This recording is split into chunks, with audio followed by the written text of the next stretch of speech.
Baik, selamat pagi. Assalamualaikum warahmatullahi wabarakatuh. Salam sejahtera bagi kita semuanya. Salam sehat. Mohon izin bertanya, apakah suara saya terdengar jelas? Dengar, Pak. Jelas, Pak. Materinya juga terlihat? Jelas, Pak. Baik, saya mohon bantuannya kameranya dinyalakan ya, teman-teman.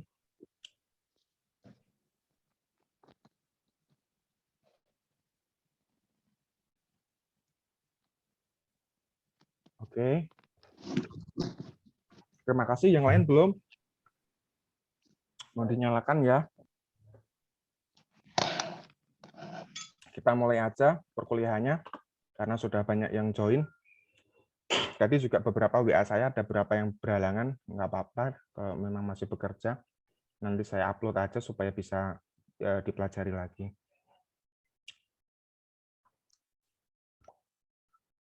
Baik, pada pertemuan pagi hari ini kita mau membahas mengenai manajemen risiko keselamatan dan kesehatan kerja. Ya,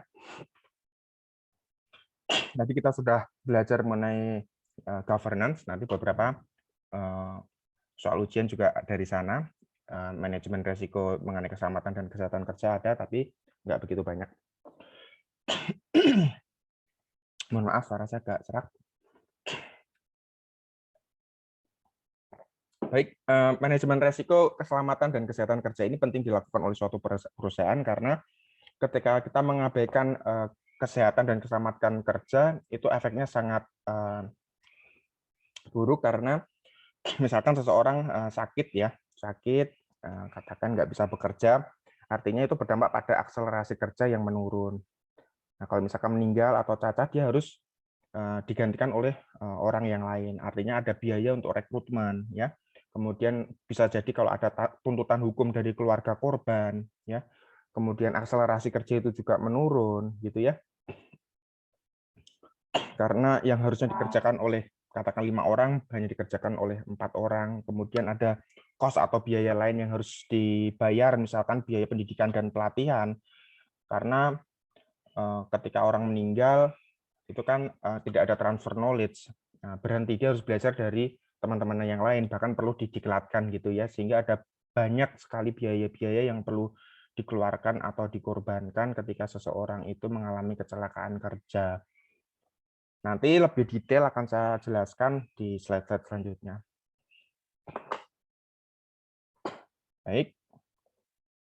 Nah, pengertian kecelakaan kerja. Nah, ini menurut Frankfurt adalah kejadian yang tidak diinginkan, ya, tidak diinginkan yang terjadi dan menyebabkan kerugian pada manusia dan harta benda. Nah, ada 3 jenis kecelakaan kerja. Yang pertama itu ada accident, insiden, dan near miss. Nah, accident itu adalah kejadian yang tidak diinginkan yang menimbulkan kerugian baik bagi manusia maupun terhadap harta benda. Insiden adalah kejadian yang tidak diinginkan yang belum menimbulkan kerugian. Near miss adalah kejadian hampir celaka. Dengan kata lain, kejadian ini hampir menimbulkan kejadian insiden maupun accident. Selanjutnya, ada beberapa definisi menurut undang-undang, misalkan Undang-Undang Nomor 1 Tahun 1970, kecelakaan kerja adalah suatu kejadian yang tidak diduga, kemudian dan tidak dikehendaki yang mengacaukan proses yang telah diatur dari suatu aktivitas dan dapat menimbulkan kerugian baik korban maupun harta benda. Ini korbannya manusia maupun harta benda. Nah, menurut Undang-Undang BPJS Ketenagakerjaan ini ya, mengenai jaminan sosial tenaga kerja, kecelakaan kerja adalah kecelakaan terjadi dalam pekerjaan sejak berangkat dari rumah menuju ke tempat kerja dan pulang ke rumah melalui jalan yang biasa atau wajar dilalui. Artinya ketenagakerjaan ini, BPJS Ketenagakerjaan ini dia mengcover dari dia resiko kecelakaan kerja dari dia mulai berangkat kerja di kantor sampai pulang lagi. BPJS Ketenagakerjaan ini mengcover atas resiko tersebut.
Pak, termute, Pak. Sorry, termute. Ya, baik, saya ulangi. Jadi kecelakaan kerja itu terjadi tidak hanya di perusahaan saja, artinya di tempat manufaktur atau produksi suatu barang ya. Jelas ya, suara itu terdengar jelas? Sorry. Bahkan Jelas. siap. Bahkan di tempat ibadah pun ya, itu bisa terjadi kecelakaan ya. Misalkan di gereja atau di masjid, makanya di suatu tempat ibadah, kalau kita perhatian itu di ujung-ujung itu kan ada tuh namanya APAR ya untuk pemadam kebakaran. Misalkan kalau misalkan tempat ibadahnya itu di dalam gedung, nah itu kadang ada sprinkle tuh di atas untuk kebakaran. Di dalam angkutan umum itu juga ada, itu ada alat pemecah kaca. Jadi kemudian di pesawat itu kadang orang juga nggak memperhatikan tuh prosedur keselamatan, padahal itu sangat penting. HP harus dimatikan gitu ya. Kadang orang tidak memperhatikan. Makanya setiap kita berada dimanapun ya, kita di kampus, kita di tempat angkutan umum, di bangunan, ada baiknya kita memperhatikan standar keselamatan. Pintu daruratnya ada di mana ya. Kemudian pemecah kaca ada di mana posisinya kita harus tahu gitu ya. Nah, supaya kalau terjadi kejadian yang tidak kita inginkan, itu kita sudah tahu kita harus berbuat apa. Sampai situ jelas ya? Oke. Nah, tujuan manajemen resiko kecelakaan kerja adalah untuk mengenali resiko dalam sebuah proyek dan pengembangan strategi untuk mengurangi atau bahkan menghindarinya. Di lain sisi juga harus dicari cara untuk memaksimalkan peluang yang ada. Tapi nanti kita bicara soal resiko negatifnya aja dulu. Dalam mencapai tujuan tersebut diperlukan suatu proses di dalam menangani resiko-resiko yang ada, sehingga dalam penanganan resiko tidak akan terjadi kesalahan. Proses tersebut antara lain ada identifikasi, pengukuran resiko, dan penanganan kerja. Saya kira sudah cukup jelas ya mengenai resiko-resiko kecelakaan kerja itu kan sangat banyak sekali. Bahkan yang tidak kita duga pun ya kecelakaan kerja bisa disebabkan oleh bencana alam ya. Bencana alam kita harus berbuat apa? Bahkan kalau teman-teman tahu ruang server ya untuk teknologi informasi IT ruang server itu rigid sekali itu standar keamanannya ya. Biasanya ruang server itu tidak diletakkan di lantai dasar. Apalagi kalau di Jakarta nih, perusahaan-perusahaan di Jakarta tidak akan meletakkan ruang servernya di lantai dasar karena kan banjir tuh. Ya biasanya di lantai 4, 5, 6 gitulah di lantai atas. Kemudian ruang server tuh suhunya harus terjaga. Karena di situ kan banyak mesin-mesin ya, banyak alat-alat elektronik. Karena suhunya tidak terjaga, dia bisa terlalu panas kemudian meledak. Jadi AC itu harus secara bergantian harus menyala, suhunya harus stabil.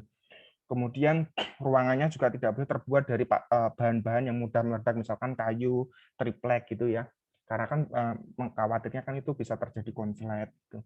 Kemudian masuk ke ruang server juga harus pakai sandal, pelaporan mekanisme orang masuk juga harus ada diidentifikasi gitu ya, harus ada buku tamu gitu ya. Nah ini teori kecelakaan kerja menurut Hendrik ya, teori domino. Hendrik dalam teori dominonya mengemukakan bahwa penyebab kecelakaan didasarkan atas kesalahan manusia ya. Human error itu sebanyak 88%. Nah, jadi jangan disalahkan kalau ada kecelakaan itu kemudian disalahkan perusahaannya, belum tentu. Menurut teori ya, ini di apa penyebab adanya kecelakaan itu 80% disebabkan oleh manusianya. Nah, 10% disebabkan oleh unsafe condition, itu kondisi yang tidak aman, kemudian 2%-nya dinyatakan adalah takdir Tuhan. Nah, kemudian kecelakaan menurut Frank Boyd ini juga cukup terkenal, di materi juga ada. Nah, ini ada lack of control, basic cause, kemudian immediate cause, kemudian insiden dan loss. Nah, penjelasannya seperti ini. Pertama, suatu kecelakaan disebabkan oleh lemahnya kontrol atau kurangnya pengawasan dari pihak manajemen terhadap berjalannya penerapan aspek-aspek keselamatan kerja di lapangan. Yang kedua, penyebab dasar. Ini disebabkan oleh faktor manusia dan faktor dari pekerjaan tersebut. Ya. Kemudian penyebab langsung adalah faktor kecelakaan yang secara langsung bersinggungan dengan manusia dan kondisi lingkungan kerja. Nah, insiden atau accident terjadinya kontak dengan suatu benda, energi, dan atau bahan berhazard sebagai efek dari ketiga penyebab di atas yang tidak dapat dikendalikan. Ini misalnya ada kontak energi ya. Hazard itu ada macam-macam. Ada hazard biologi, hazard apa namanya teknik. Ada juga disebutkan hazard psikologi. Jadi suatu kecelakaan kerja itu bisa disebabkan karena psikologi pegawai sudah tidak sehat, biasanya disebabkan karena beban kerja di suatu perusahaan atau institusi organisasi itu sudah terlalu berat, itu menyebabkan orang stres. Nah, orang stres bisa kecelakaan. Seperti itu. Nah, ini jarang diperhatikan juga oleh perusahaan. Kemudian kerugian itu ya konsekuensi terjadinya insiden atau eksiden ya. Nah, ini resiko negatif. Perlakuan resiko yang biasa dilakukan itu ada 3. Pertama, avoid, yaitu upaya untuk mencegah resiko dengan cara menghentikan aktivitas atau kondisi yang dapat memberikan resiko. Upaya ini dilakukan jika tidak ada respon resiko yang sesuai untuk menangani resiko yang diperkirakan. Nah, apabila ada proyek yang terlalu berbahaya, sudah kita berhenti operasi. Nah, itu adalah avoid. Kemudian transfer, respon resiko yang dilakukan dengan upaya mengurangi frekuensi atau dampak resiko dengan cara mentransfer atau membagi resiko-resiko tersebut dengan pihak lain. Dengan salah satu contohnya adalah membuat asuransi gitu ya. Kemudian mitigate itu adalah resiko-resiko yang masih ada dalam kendali manajemen. Manajemen berusaha mengurangi peluang atau dampaknya.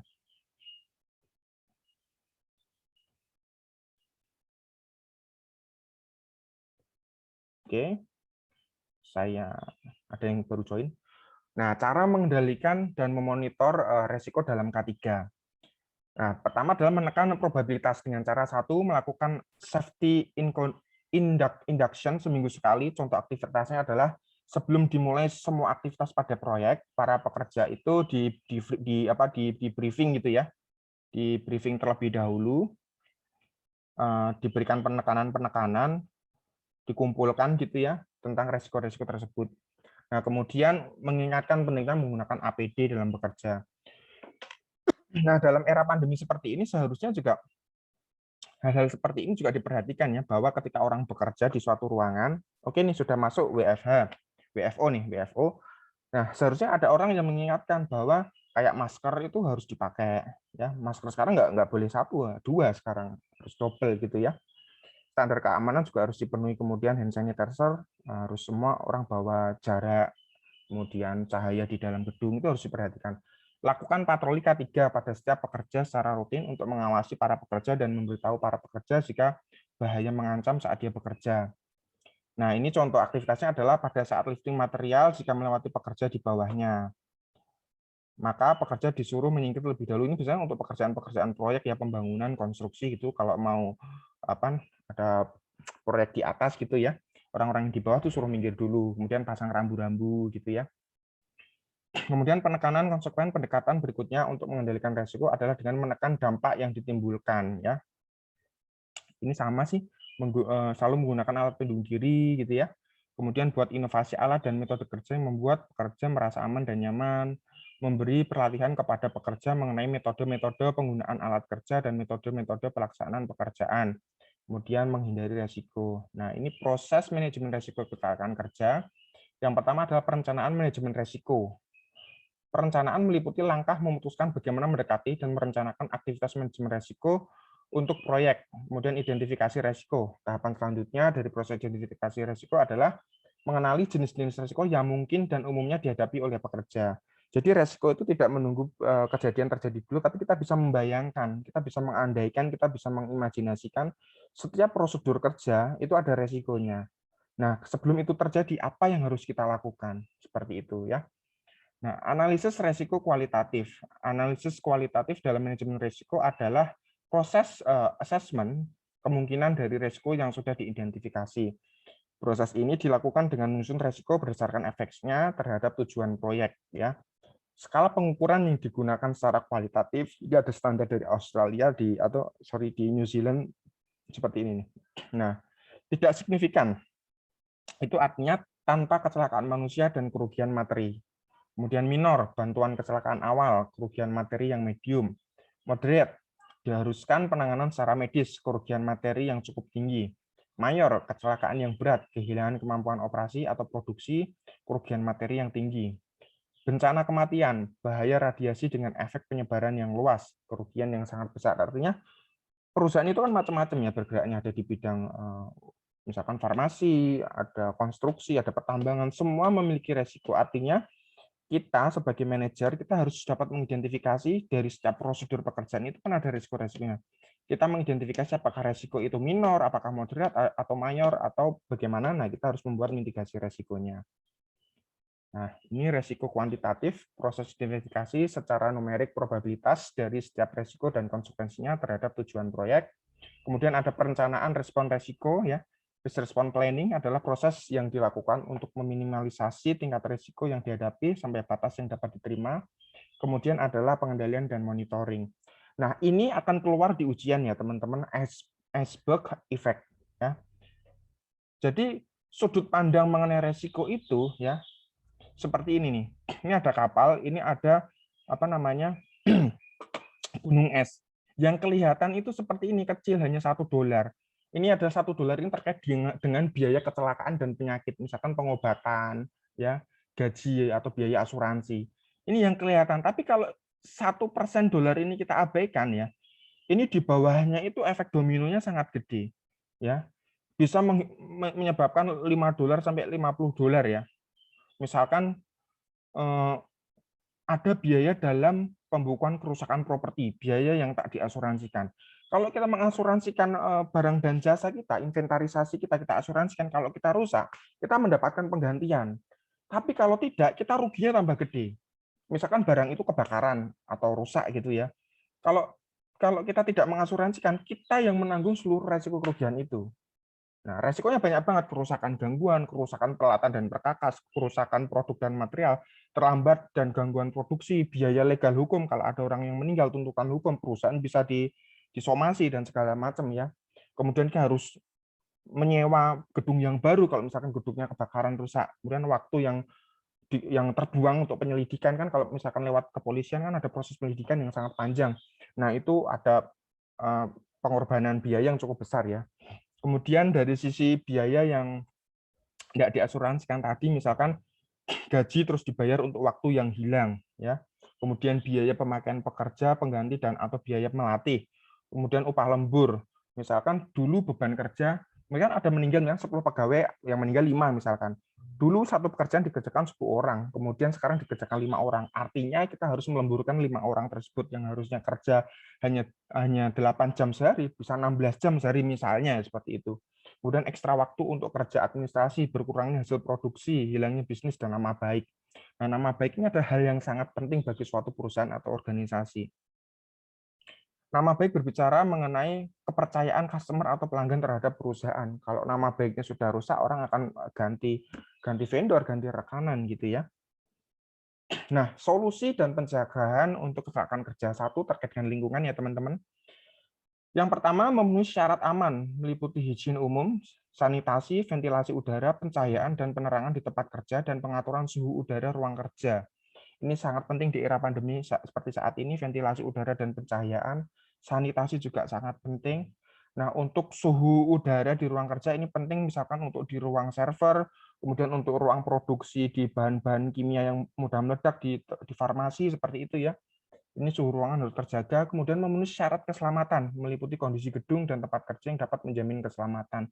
Contoh syarat keselamatan lingkungan ini, misalkan teman-teman punya gudang untuk menyimpan arsip barang-barang gitu ya, arsip barang-barang organisasi yang sangat berharga, kertas-kertas. Artinya gudang yang teman-teman siapkan itu jangan gudang yang temboknya terbuat dari triplek, ya, dari kayu-kayu. Artinya kita harus sediakan yang dari beton, itu lebih aman dan tahan terhadap potensi kebakaran. Karena kalau menggunakan yang dari triplek itu kan resiko rayap dan mudah terbakar. Rayap itu juga bisa makan apa namanya kertas-kertas seperti itu ya. Kemudian memenuhi penyelenggaraan ketata rumah tanggaan meliputi pengaturan penyimpanan barang, penempatan dan pemasangan mesin, penggunaan tempat dan ruangan. Kemudian mesin dan peralatan kerja. Mesin dan peralatan kerja itu harus didasarkan pada perencanaan yang baik ya teman-teman. Nah, contoh nih, misalkan perencanaan yang baik terlihat dari baiknya pagar dan tutup pengaman pada bagian-bagian mesin atau perkakas yang bergerak, antara lain bagian yang berputar. Bila pagar atau tutup pengaman telah terpasang, harus diketahui dengan pasti efektif tidaknya pagar atau tutup pengaman tersebut. Makanya kalau di motor itu kan, kalau motor metik itu kan di bawah kan ada yang dia itu berputar ya, ada mesin kayak kipas gitu. Makanya orang yang mendevelop apa namanya motor itu juga dia berpikirnya harus dikasih penutup, kalau enggak kena kaki orang. Artinya peralatan dan mesin harus diperhatikan standar keamanannya. Kemudian perlengkapan kerja ya yang diperlukan, misalkan alat pelindung diri merupakan perlengkapan kerja yang harus terpenuhi bagi pekerja.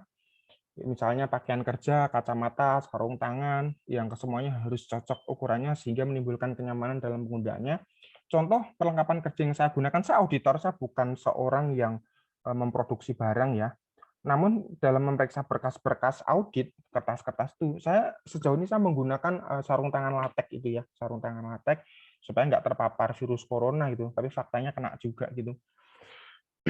Itu salah satu memitigasi resiko. Kemudian faktor manusia ya, faktor manusia itu juga penting. Pencegahan kecelakaan terhadap faktor manusia meliputi peraturan kerja, pertimbangan batas kemampuan dan keterampilan kerja. Misalkan orang itu nggak terampil melakukan suatu pekerjaan, ya jangan dipaksa melakukan pekerjaan itu. Misalkan seorang yang belum terampil memasang listrik, tapi dia disuruh memasang tiang listrik gitu ya, membetulkan risiko itu juga nggak benar. Kemudian meniadakan hal-hal yang mengurangi konsentrasi kerja, penegakan disiplin kerja, menghindari perbuatan yang bertentang yang mendatangkan kecelakaan ya, serta menghilangkan adanya ketidakcocokan fisik dan mental. Di perusahaan sudah banyak ada area-area khusus merokok, bahkan sudah tidak boleh merokok di daerah kantor. Itu salah satunya adalah memitigasi risiko terjadinya kebakaran. Karena di dalam ruangan juga kan kadang ada yang sprinklenya sensitif ya, kalau ada orang rokok itu bisa keluar gitu dan mengganggu orang lain. Nah, ini pengelolaan K3 manajemen. Ini teman-teman yang bekerja di suatu perusahaan, kita harus mengerti prosedur operasional di suatu perusahaan. Ketika kita sudah paham prosedur operasionalnya, kita bisa mengimajinasikan resiko-resiko yang dapat terjadi. Nah, dari situ kita bisa membuat daftar resiko kecelakaan yang mungkin terjadi di setiap item pekerjaannya. Melakukan penyuluhan kepada pekerja dengan cara membuat jadwal, kemudian membuat rambu-rambu kecelakaan kerja, memasang pagar pengaman, menjaga kebersihan proyek misalkan ya, kemudian menjalin kerjasama dengan pelayanan kesehatan atau rumah sakit terdekat. Nah, ini penting banget nih. Kalau perusahaan teman-teman misalkan pabriknya ada di mana gitu ya, itu sebaiknya kita menjalin kerjasama dengan pelayanan kesehatan terdekat, artinya rumah sakit terdekat. Sehingga kalau ada keracunan mendadak gitu ya, banyak misalkan ada kebakaran, kita nggak usah jauh-jauh cari rumah sakit, kita udah kerjasama di sini gitu. Kemudian karena ketika kita bekerja sama, biasanya rumah sakit juga bisa memprioritaskan untuk melayani perusahaan tertentu gitu ya. Atau kita bisa membuat anak perusahaan, yaitu anak perusahaannya rumah sakit gitu ya. Itu juga bisa. Misalkan Pertamina itu kan juga rumah sakit Pertamina kan anak perusahaan juga. Kemudian penyediaan perangkat pengaman kecelakaan kerja dari mulai personil sampai peralatan. Kemudian hazard ya. Hazard ini menurut French 1978 dia mendefinisikan nih, hazard adalah segala sesuatu atau material atau kondisi yang berpotensi di tempat kerja di mana dengan atau tanpa interaksi dengan variabel lain dapat menyebabkan kematian, cedera, atau kerugian lain. Nah, menurutnya hazard itu segala sesuatu atau material atau kondisi yang berpotensi di tempat kerja di mana dengan atau tanpa interaksi dengan variabel menyebabkan kematian atau cedera. Nah, hazard itu didefinisikan menjadi dua, ya, diklasifikasikan menjadi dua, hazard keselamatan dan hazard kesehatan. Ciri-ciri dari hazard keselamatan ciri-ciri dari hazard keselamatan itu berupa kecelakaan, eksiden, cedera, dan biasanya efek dari bahaya keselamatan itu bisa langsung terlihat ya. Ini misalkan ada hazard mekanik, elektrik gitu ya, kebakaran, peledakan. Nah, ini hazard kesehatan nih. Ini jarang diperhatikan juga kadang-kadang oleh organisasi atau institusi atau perusahaan. Yang pertama itu ada hazard fisik ya, temperatur ekstrim, kelembapan, kebisingan, getaran ya. Ini menurut saya ini penting banget nih di rumah sakit misalkan. Itu temperatur juga harus diperhatikan. Kadang-kadang menurut saya suster-suster yang di rumah sakit kadang tidak memperhatikan suhu ya di dalam ruangan, itu penting banget. Kemudian kebisingan, getaran gitu ya. Kemudian masalah kimia itu oksidasi, karsinogenik, korosif ya. Kemudian terkait dengan biologis, virus, bakteri, jamur gitu ya. Kemudian kalau di perusahaan makanan, saya pikir dia sudah punya batas toleransi, misalkan makanan disimpan itu maksimal berapa hari untuk jenis makanan. selebihnya harus dibuang untuk menghindari resiko-resiko hazard biologis ya terkait jamur, bakteri gitu. Kemudian ergonomis, tata letak, desain pekerjaan, manual handling.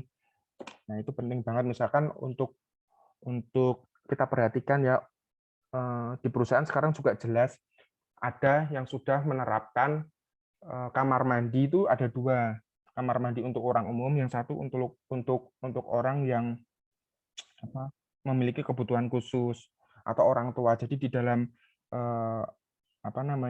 kamar mandi itu dikasih handling atau pegangan supaya orang nggak jatuh, tidak terpleset seperti itu ya. Kemudian tata letak, desain ruangan itu juga harus diperhatikan supaya tidak misalkan ruang kas penyimpanan uang kasir gitu ya untuk transaksi gitu ya. Sebaiknya itu dikasih CCTV ya. Kemudian ruangan kasir atau yang mengelola uang arus pembayaran gitu ya, tidak langsung berhadapan dengan peserta-peserta atau dengan pelanggan yang lewat lalu lalang gitu, karena resiko terjadi kecurian, pencurian atau apa ya. Artinya tata ruang di suatu perusahaan itu sangat penting, harus diperhatikan. Kemudian hazard psikososial, yaitu stres kerja, waktu kerja berlebihan, kurangnya waktu untuk istirahat. Jadi perusahaan harus menerapkan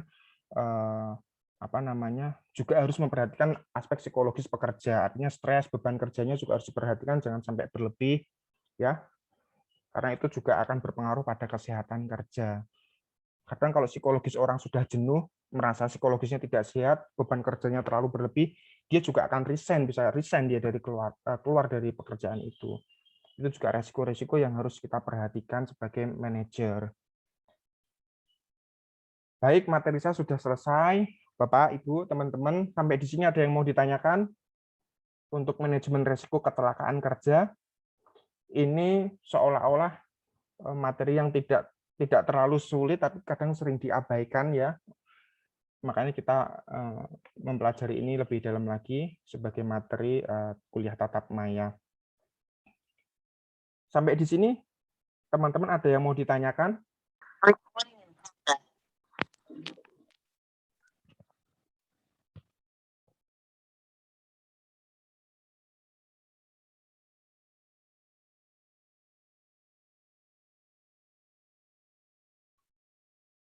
Apa sudah cukup jelas?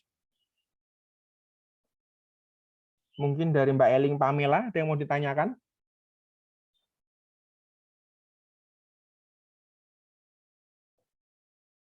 Atau dari yang lain, Mbak Irna? Nggak ada, Pak. Baik. Nanti dipelajari terkait tadi ya, resiko-resiko terkait keselamatan kerja ya, yang ini ya.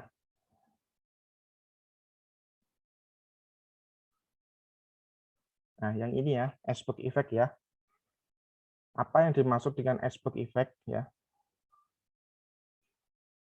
Nanti di ujian mungkin saya akan keluarkan. Nah, biaya kecelakaan itu, kenapa kita harus mengeluarkan biaya kecelakaan dan penyakit? Nah, apabila itu tidak kita lakukan, apa dampaknya? Ya, baik untuk kerusakan properti maupun biaya lain yang tidak diasuransikan.